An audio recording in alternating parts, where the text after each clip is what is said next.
ప్రపంచంలో ఎక్కడున్నా మీ గోత్రనామాలతో వేదమందిర్ నిర్వహించే ఆన్లైన్ పూజలు హోమాల ద్వారా దైవ అనుగ్రహాన్ని పొందండి.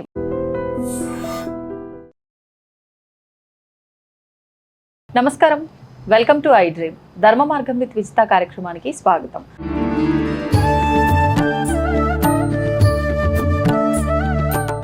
నమస్కారం అమ్మా. నమస్తే. ఇప్పుడు అడిగేదైతే క్వశ్చన్ టాపిక్ అయితే ఏం కాదమ్మా. మొన్న నేను కాల్ చేసినప్పుడు నాకు ఒక విషయం చెప్పారు. ఏంటంటే లాస్ట్ టైం నేను షూట్ కోసం వచ్చినప్పుడు మీరు కాశీ అయోధ్య వెళ్తున్నా నాన్న అని చెప్పారు. వెళ్ళిన తర్వాత ఏం జరిగింది అని అంటే మీరు అక్కడ మీరు రాసిన 2వ బుక్ అక్కడ దేవుడి పాదాల దగ్గర పెట్టి ఆశీర్వచనం తీసుకొని స్వామిది వస్తాను అన్నారు. కానీ ఆ పని అవ్వలేదే, చాలా బాధ అనిపించింది అని చెప్పారు. తర్వాత నేను రాముడి దగ్గర పెట్టలేకపోయినా అని బాధపడి నువ్వు నా కోరిక నెరవేర్చలేదు అని నేను స్వామిని అలా అన్నందుకు ఏకంగా రాముడే మా ఇంటికి నడిచొచ్చిండే అని చెప్పన్నారు. అసలు అది నాకు ఆశ్చర్యంగా అనిపించింది. ఒకసారి మన వాళ్ళందరికి కూడా ఆ విషయాన్ని తెలియజేస్తే బాగుంటుంది అనిపించింది. నిజంగా నాకు ఆశ్చర్యంగానే ఉంది. ఏంటంటే 2వ పుస్తకం రాశాను నేను, విశ్వ నియమాలు విశ్వ రహస్యాలు అనేది 2వ పుస్తకం. ఇది అంటే ఇది మొత్తం 116 టాపిక్స్ ఉంటుంది. ఇది ఒక బుక్, విశ్వ నియమాలు విశ్వ రహస్యాలు. ఇదే పుస్తకం. ఈ పుస్తకాన్ని నేను కాశీలో హడావుడి పెట్టించా. నేను డిటిపి ఆపరేట్, నాకు తెలియదు, నేను వెళ్తున్నాను, కనీసం పూర్తి కంప్లీట్ చేసి నాకు ఇవ్వు, ఇట్లా 2 పుస్తకాలు కాదు ఒకటే పుస్తకం కావాలి నాకు చేసి ఇవ్వంటే పాపం హడావుడిగా పుస్తకం తయారు చేసి నాకు ఇచ్చేసాడు. ఇచ్చేసిన తర్వాత నేను శివుడి దగ్గర పెట్టి ఆశీర్వచనం తీసుకొచ్చిన తర్వాత ఫైనల్ ప్రింట్ చేసేద్దు నాన్న, బుక్ రెడీ అయిపోయింది కదా మనకి, ఇంకా 116 టాపిక్స్ తోటి పార్ట్ 2 బుక్ అని అనుకున్నారు. ఐఎస్బిఎన్ నెంబర్ కూడా అప్లై చేసాము, ఐఎస్బిఎన్ నెంబర్ కూడా వచ్చింది. సరే శివుడి దగ్గర మేము రాత్రి 2 గంటల దర్శనం చేసుకున్నాము, స్పర్శ దర్శనం చేసుకున్నాము, శివుడి దగ్గర పాదాల దగ్గర పెట్టాము. ఆయన మంచిగా నా మెడలో ఒక మాల వేశాడు, నాకేమో గరికవిచ్చాడు, మా ఆయనకేమో త్రిదళం ఇచ్చాడు. ఇచ్చిన తర్వాత నాకు గరిక వచ్చింది. గరిక అంటే నాకు చాలా ఇష్టము. గరికలాగా అంటే విఘ్నాలన్నీ తొలగిపోయి గరికలాగా ఈ విశ్వ నియమాలు విశ్వవ్యాప్తమవుతాయి, శివాజ్ఞ జరిగింది అనుకొని అయోధ్య వచ్చాం. అయోధ్య వచ్చిన తర్వాత అయోధ్యలో మేము మామూలుగా వీల్ చైర్లో కూర్చుని బట్టి తీసుకెళ్తుంటే, నాన్న ఈ పుస్తకం మాత్రం నేను దేవుడి దగ్గర పెట్టాలి, నేను నక్కో ఓ లాకర్ మే లాగా కౌన్ भी कुछ भी नहीं लेने का जरूरत नहीं है, इधर परमिशन नहीं है అని దాన్ని తీసుకుపోయి ఆ లాకర్లో పడేశాడు వాడు. నాకు ఎంత ఏడుపు వచ్చిందో. రామా, నేను నీ దగ్గరకు వచ్చాను, ఈ పుస్తకాన్ని ఆశీర్వదిస్తావని నేను వచ్చాను కదా, ఎంతో ప్రేమతో వచ్చాను అన్న నీ దగ్గరికి, నీ పుస్తకాన్ని దగ్గరికి రానియకుండా తోసేసావే అని రిటర్న్ వచ్చి కూర్చున్న తర్వాత 2 సార్లు మంచిగా దర్శనం చేసుకున్నాను, వచ్చాను. కానీ ఒక తృప్తి లేదు, ఆనందం లేదు, సంతోషం లేదు, ఏదో అన్ఈజీనెస్. అక్కడ కాశీలో ఉన్నటువంటిది వారణాసి లైబ్రరీలో ఇచ్చాను, అక్కడ ఉండే లైబ్రరీలో కూడా పుస్తకాలు ఇచ్చొచ్చాను. ఇక్కడ కూడా ఏదైనా లైబ్రరీలో ఇద్దాము నాన్న, దర్శనం చేసుకుంటాము అంతే, మేమేమి ఎక్కడ తిరగము, మెట్లు ఎక్కలేము అని చెప్పాము. అతను ఏం చేశాడు, బట్టబాజు డ్రైవరు, మేము 15,000కు తీసుకున్న కారును తను ప్రైవేట్గా ఎవరికో ఇచ్చేసి 2 కిలోమీటర్లు మమ్మల్ని నడిపించాడు. నేనన్నాను, మా ఆయనకు ఆరోగ్యం బాగాలేదు, నేను నడవలేని దాన్ని ఇద్దరిని ఇన్ని కిలోమీటర్లు నడిపిస్తావా, ఇదేమన్నా భాగ్యమా అంటే, లేదు ఆటోల్లో తిరగాలి, ఇవన్నీ చిన్న గల్లీలు అన్నారు. అంటే మనకు కూడా తెలుసు కదా, కాశీ కానీ అది కానీ చిన్న గల్లీలు తిప్పుతారు. చిన్న గల్లీలో తిప్పుతారు అంటే చిన్న గల్లీలలో తిరగాలి. కానీ మమ్మల్ని 1-2 గంటలు చిన్న గల్లీలో కాకుండా మెయిన్ రోడ్డు మీద కూడా తిప్పుతున్నాడు. చెమటలు కారిపోతున్నాయి, ఇట్లాగా ఎండ వేడి నుంచి, వర్షం లేదు, చెమట్లు కారిపోతున్నాయి, కూర్చోలేని పరిస్థితి, అన్ఈజీతో ఉండి నేను వాడిని తిట్టేశాను అనమాట.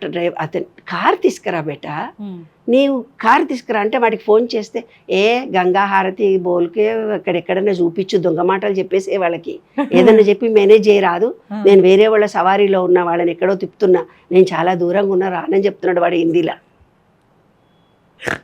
అంటే ధర్మం కానీ న్యాయం కానీ అక్కడ నాకు ఏది కనిపించలేదు. ఎంత బాధేసింది చెప్పనా నాన్న.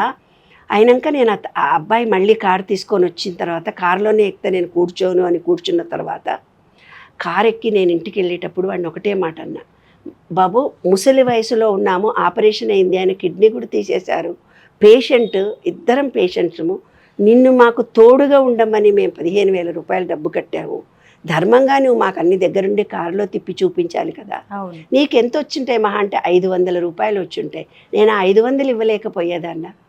ఈ 500 గురించి అయోధ్యలో ఇంత ఇలా ఉంది అని చెప్పడం నాకు ఎలాగుంటుంది నాన్న అని బాధపడుతూ చెప్పేవాడికి. డిసప్పాయింటెడ్గా కూర్చున్నాను. మర్నాడు పొద్దున్నే లేచాను. ఎక్కడ వెళ్ళినా నాకు కోకిల పలకరిస్తుంది. ఆ రోజు సాయంత్రం వెళ్ళాము, మర్నాడు పొద్దున అయోధ్యలోనే ఉన్నాము. మళ్ళీ మేము వెళ్ళిపోవాలి. అక్కడున్న గార్డెన్లో కూర్చున్నాను. కూర్చొని రామా, ఎక్కడ చూసినా ధర్మం ధర్మం అని రాసుంది, కానీ ఎక్కడ ధర్మం లేదు, ధర్మం మీద ధర్మము అని ఉంది. కోకిల పలకవే అన్నాను. కోకిల పలకలే, కాకి పలికింది అక్కడ. ఎందుకనమ్మా? నా మనసుకి నా మనసుకి ఎప్పుడు ఎక్కడికి వెళ్ళినా కోకిల పలుకుతుంది, నాకు గుడ్ మార్నింగ్ చెబుతుంది, కానీ అయోధ్యలో మాత్రం కాకి పలికింది. అయినా వచ్చేసాము, ఇక్కడ హైదరాబాద్కు వచ్చేసాము. హైదరాబాద్కు వచ్చేసిన తర్వాత అప్పుడు మేము సెల్ ఫోన్లు చూసుకున్నాము. అప్పటిదాకా టెన్షను పెద్దవాళ్ళని. ఇంటికి వచ్చి చూసుకుంటే అయోధ్య అని ఉంటే ఒక ఆయన అన్నాడు, అయోధ్యలో ఒక ఆయన ఫోన్ నెంబర్ ఇచ్చానమ్మా నరసింహారావుకి, ఆయనకు పుస్తకం ఇచ్చిరమ్మన్నా అని, ఇచ్చొచ్చారా అన్నాడు. అయ్యో ఇవ్వలేదండి, మేము అక్కడ టెన్షన్ చెమట్లు గారిపోయినాయి, అక్కడ వసతి కూడా సౌకర్యాలు కూడా బాగా లేవు, మేము స్టార్ హోటల్లో ఉంటే ఏసీ కూడా పనిచేయలేదు, కొంచెం ఇబ్బంది పడుతూ వచ్చామండి అని అన్న. అయితే నీవు ఇమీడియట్గా ఆయనకి ఫోన్ చేసి సారీనండి మేము రాలేకపోయినామని చెప్పమ్మా అంటే, నేను ఇమీడియట్గా ఫోన్ చేశాను. ఫోన్ చేసి సారీనండి మీ అడ్రస్ చెప్పండి, నేను పుస్తకం విశ్వ నియమాల పుస్తకం మీకు పోస్ట్లో అదేందమ్మా, నేను రాముడిని తీసుకొని మీ ఇంటికే వస్తాను, రాముడు అని అన్నాడు. చిన్న విగ్రహం తీసుకొస్తాడేమో అనుకున్నాను, అంతకంటే ఎక్కువ ఇంకేం లేదు. మరునాడు స్నానం చేసి ఇట్లా కూర్చున్నాను. 5th నాడు 5వ తారీఖు వస్తానమ్మా అన్నాడు. మళ్ళీ 2వ తారీఖు నాడే ఆయన పొద్దున ఇట్లా స్నానం చేసి కూర్చున్నాను. కూర్చోగానే ఆయన ఫోన్ చేసి, నేను బయలుదేరి వస్తున్న అరగంటలో మీ దగ్గర ఉంటాను, రాముడి దర్శనం చేసుకోవడానికి మీ కాలనీలో మీ ఫ్రెండ్స్ని ఎవరినైనా పిలుచుకోమ్మా అన్నాడు. నేను బంగారం విగ్రహం తీసుకొని వస్తున్నానని. ఏదో ఇంత బంగారం విగ్రహం తీసుకొస్తాడేమో, మా కాలనీలో మా ఫ్రెండ్స్ అందరు కూడా అన్నారు, ఏమీ నువ్వు ఒక్కదానివే అయోధ్య వెళ్తావా, మాకెవ్వరికి చూపించవా, నువ్వు ఎక్కడికి వెళ్ళినా బస్ వేసుకొని పోయి మాకు అందరికీ చూపిస్తావు కదా, మాకు రాముడి దర్శనం చేయించవా అని 2-3 నన్ను అడిగారు. ఏమో తల్లి, అనుకోకుండా మా పిల్లలు బుక్ చేశారే బాబు, వెళ్ళాము వచ్చాము అని అన్నాను. ఇక్కడ కూర్చున్న వాళ్ళము ఆశ్చర్యపోయాను. నాన్న ఇంతెత్తు విగ్రహం బంగారంది, బా, కిలో బంగారు పాదుకలు, ఇంతెత్తు బాణము, విల్లు, ఆ ఉయ్యాల నిండిపోయింది. ఏంటిది రాముడిది అంటే 300 క్షేత్రాల్లో పీఠాధిపతులు దీన్ని పూజ చేసిన విగ్రహం అమ్మ ఇది. అమ్మ నేను ఎవరో కాదు, ఆయన ఎవరో నాకు తెలియదు, ఆయన పేరు కూడా నాకు తెలియదు. అమ్మ వెండి ఇటుక చేయించాను, వెండి ఇటుక చేయించినప్పుడు మోడీ గారికి విహెచ్పి వాళ్లకు మేము ఇది ఇచ్చినప్పుడు 5 ఇటుకలు కావాలన్నారు, 5 ఇటుకలు కూడా మేము ఇచ్చామమ్మ. ఆ రామాలయం కట్టడానికి మొదటి ఇటుకలు మనవే, నేను ఇచ్చినవి, అక్కడ పూజ జరిగింది, మోడీ గారు ఈ 5 ఇటుకలతోటే ఆ గుడి ఏర్పాటు చేశారని చెప్తుంటే నా కళ్ళల్లో నీళ్లు ధారాళంగా వచ్చాయి. రామా, నువ్వు ఏమో మా పుస్తకాన్నే తీసుకోలేదు అనుకున్నాము, నా దగ్గరికే నువ్వు వచ్చావా, ఆ పుస్తకాలు తీసుకొని డిటిపి ఆపరేటర్ ఫైనల్ కాపీ తీసుకొని వస్తే ఆయన పాదాల కింద పెట్టా. నేను మా వారిద్దరం పరవశించిపోయాం. అందరు అన్నారు, నువ్వేమనుకుంటే జరుగుతుంది, రాముడే నీ దగ్గరకు వచ్చాడు, ఇంకేం కావాలమ్మా, నీవు రాసిన విశ్వ నియమాలు విశ్వవ్యాప్తము చెయ్యాలన్న నీ కోరిక సఫలీకృతం అయిపోయింది పో, రాముడు ఎంత ప్రఖ్యాతిగాంచిండో నీ పుస్తకం అంత గొప్పగా ప్రఖ్యాతిగాంచుతుంది పో అని చెప్పాడు నాన్న. ఆ వీడియో విజువల్స్ అన్నీ మీకు చూశారు, కాలనీల వాళ్ళు కూడా చూసి ఆశ్చర్యపోయారు. అదేంటి రాముడి దగ్గర పుస్తకం పెట్టాలనుకున్నావు, రాముడే మీ ఇంటికి వచ్చి పుస్తకాలు అలా ఏదంటే అది ఆ రాముడు అనుగ్రహం కలిగింది నాన్న. నిజంగా దేవుడు లేడు అంటారు, ధర్మము లేదు అంటారు, ప్రేమ లేదు అంటారు, ఎక్కడ చూసినా స్వార్థం ఉంది అంటారు, అదంతా తప్పు. ఎక్కడైతే ధర్మం ఉంది ఆ ప్రతి చోట మనకు ప్రేమ ఉంది, ప్రతి చోట మనలో ఎంతో కృతజ్ఞత ఉంది, ప్రేమ ఉంది, మనం చేసే పనిలో ఒక నిష్ఠ ఉంది. రాముడే మన దగ్గరికి వచ్చాడు, విశ్వ చైతన్యం కలిగినటువంటి ఇంత మంచి పుస్తకాన్ని నా చేత ఆయననే రాయించడం ఏంటి, ఆయననే ప్రచారం చేయించడం ఏంటి, ఆయననే తన దగ్గరుండి ఆశీర్వచనం ఇచ్చి వెళ్ళిపోయాడు చూడన్న. ఆయన కూడా అన్నాడు, నేను నిర్మల్ వెళ్ళాలమ్మా, అక్కడ పీఠాధిపతి ఎవరో రాలేదట, అందుకే నేను 5వ తారీఖు వస్తానదాన్ని, వాడిని 2వ తారీఖే వచ్చాను మీ దగ్గరికి. ఎక్కడికి వెళ్ళాల్సి ఉండే అమ్మా? నిర్మల్కి వెళ్ళాల్సి ఉండే. నిజామాబాద్ వెళ్ళాడు ఆయన. ఫస్ట్ నిజామాబాద్ అట, అక్కడి నుంచి హైదరాబాద్లో ఉద్యోగం చేసి రిటైర్ అయ్యాడట. ఆయన కొడుకులు ఒక ట్రస్ట్ లాగా పెట్టాడు. ఆయన ఇప్పుడు 5 కోట్ల చేత రామాలయం కడుతున్నాడు అక్కడ. అక్కడ ఉండే నార్త్ వాళ్ళకి భక్తి తక్కువ, మన వాళ్లకు భక్తి ఎక్కువ. ఆయన గుడి కట్టినప్పటి నుంచి ఇప్పటిదాకా రోజు ఒక 1000 మందికి 100 మందికి 200 మందికి భోజనం పెడుతున్నాడట ఆయన. ఫ్రీ మీల్స్ ప్రతిరోజు. ఆ బాణం చేయించింది రామోజీరావు కోడలట. ఈ 300 క్షేత్రాల్లో పీఠాధిపతులు పూజ చేసినటువంటి పాదాలమ్మా ఇవి అన్నాడు ఆయన. రాముడి విగ్రహము, రాముడి పాదాలు. మరి ఆయన అంత దూరం నుంచి ఎలా తీసుకొచ్చాడు? ఆయన ఒక డ్రైవర్, ఇద్దరే ఉన్నారు. వెండితో చేశాడో, అది ఏది ఉందో, ఎంత బంగారం ఉందో మనకు అనవసరం. అది భక్తితో కూడినటువంటి వ్యక్తి మన దగ్గరికి రావడము, అంత భక్తితో కూడినటువంటి పాదాలు, అంత గొప్ప వ్యక్తి మన దగ్గరికి అతి సామాన్యమైన మనిషిలా రావడం, రాముడి అనుగ్రహం మాకు కలిగింది నాన్న. ఈ పుస్తకాలు 2 విశ్వవ్యాప్తం చేయడమే నేను మా వారు ధర్మంగా పెట్టుకున్నాము. 3000 కాపీలలో 1000 కాపీలను అందరికీ దాన ధర్మాలు చేశాము. ఇప్పుడు ప్రింట్ అయ్యే కాపీలను కూడా, మిగతావి మేము సేల్ చేసినా ఆ డబ్బు చేత మళ్ళీ రీప్రింట్ చేసి విశ్వంలో అందరికి ఇవ్వాలి. విశ్వ చైతన్యం కలగాలి.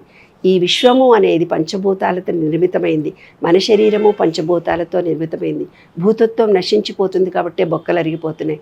నీటితత్వం తగ్గిపోతుంది కాబట్టే భావోద్వేగాలు, రిలేషన్షిప్ తగ్గిపోతున్నాయి. సూర్యకిరణాలు మన శరీరాన్ని తగలకపోవడం మూలంగానే మనకు డీ తయారు కావటం లేదు, విటమిన్స్ తయారు కావటం లేదు. మనలో హార్ట్ చక్ర క్లోజ్ అయిపోతుంది కాబట్టి స్వార్థము, క్రోధము మనలో పెరుగుతుంది. ఎప్పుడైతే ఆకాశాన్ని తత్వాన్ని మనం చూడటం లేదో, మన శబ్దానికి, వాక్కుకు శక్తి లేకుండా పేలుగా ఉంటుంది. ఏది అనుకున్నా జరగటం లేదు. కాబట్టి పంచభూతాలతో మమేకమైదాము. విశ్వంలో పంచభూతాలు ఏమీ ఆశించి మనకి ఇవ్వటం లేదు. మనము వాటిని ప్రేమిద్దాము, కాపాడుదాము, రక్షిద్దాం. అదే విశ్వనేమో మాదే విశ్వరహస్యం. ఒక చిన్న విషయం అమ్మా, మీకు ఇంతటి దైవానుగ్రహం కలిగింది, ఎంత చక్కటి అనుభూతి పొందారు మీరందరూ కూడా. ఇలాంటి దైవానుగ్రహం అందరిపైన ఉండాలంటే ఏ విధంగా ఉండాలి వారందరూ కూడా? ప్రతి వ్యక్తి నాన్న చాలా సులభము.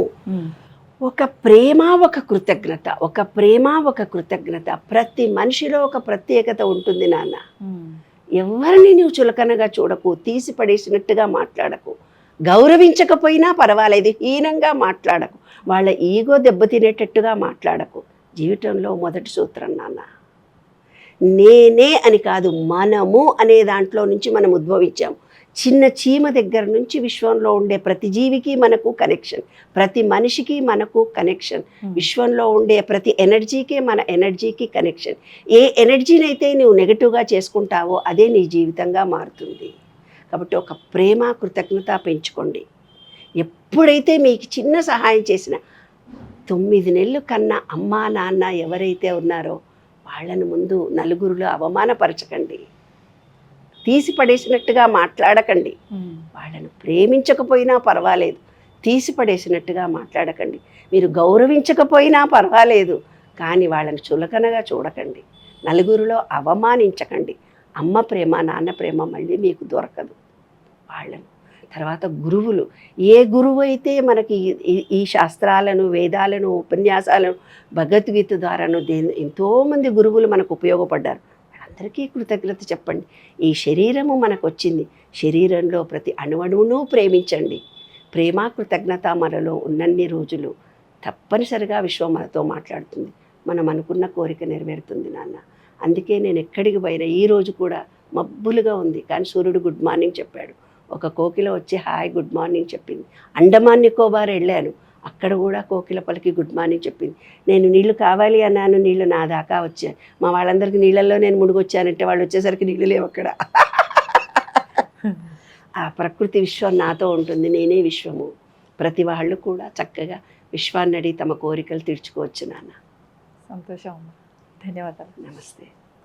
And for more videos, please subscribe to iDream channel. Subscribe to iDream Media. Please subscribe to iDream. Please subscribe to iDream. Please subscribe iDream. And please subscribe to iDream.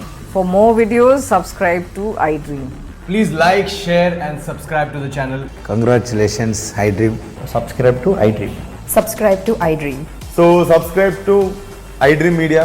iDream ki iDream team andarki huge congratulations. Please subscribe iDream Media. Please subscribe to iDream. Subscribe iDream. Please subscribe to iDream. I dream అంటే నా కళల ఛానల్ను subscribe చేసుకున్న నోరు తిరుగుతలేదు. మీరైతే గంట గుర్తు కొట్టండి. For more such videos, please subscribe to iDream. Subscribe to iDream. Please subscribe to iDream. Please subscribe iDream Media. Please do subscribe to iDream. Please subscribe to iDream Media. For best entertainment and information, please subscribe iDream. And don't forget to subscribe to iDream.